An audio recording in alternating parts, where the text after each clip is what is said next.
The killings that took place in Saskatchewan over the weekend have touched all corners of the country, and that includes the Trudeau government in Ottawa.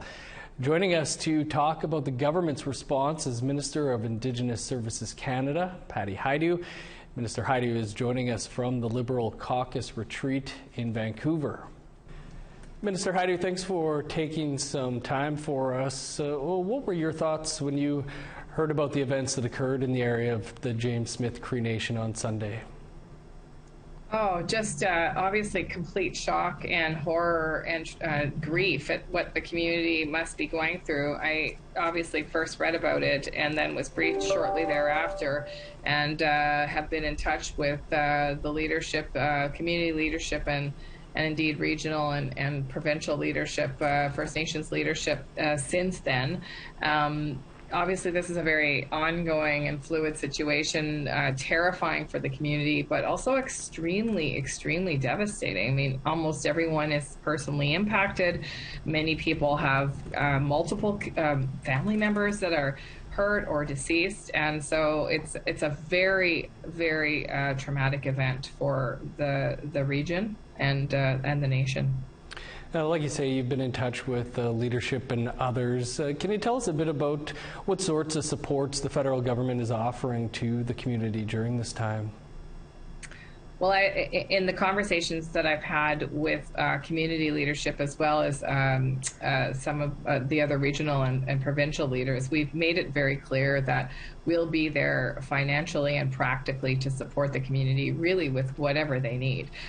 So this would include, for example, on the ground mental health and trauma support, support for families in terms of extraordinary costs, transportation costs, support to help families who are scattered across the province with injured loved ones in terms of hotel costs and food costs. There might be, for example, extraordinary expenses around clothing or other kinds of things. And so I'm working and have formally communicated with the community leadership that we'll be there for those costs, including, for example, supporting funeral costs.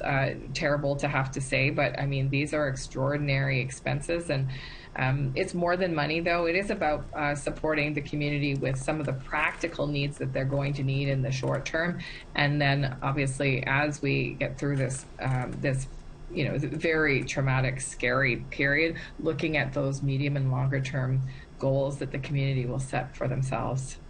Like you say, things are still pretty fluid, especially in the community. Do you know how quickly, though, some of those more practical needs could begin flowing from the federal government to the community?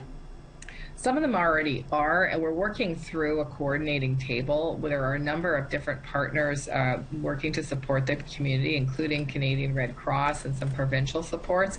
So there is a coordinating table, and Indigenous Services Canada has 2 representatives there.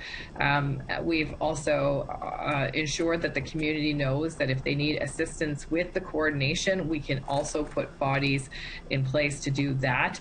I continue to have conversations at the local level, but also at the regional level and provincial level to reassure First Nations leaders that we'll be there for them, and that really they all have my cell phone number. They use it, and they can call at any time should there be any kinds of challenges in accessing any of those supports.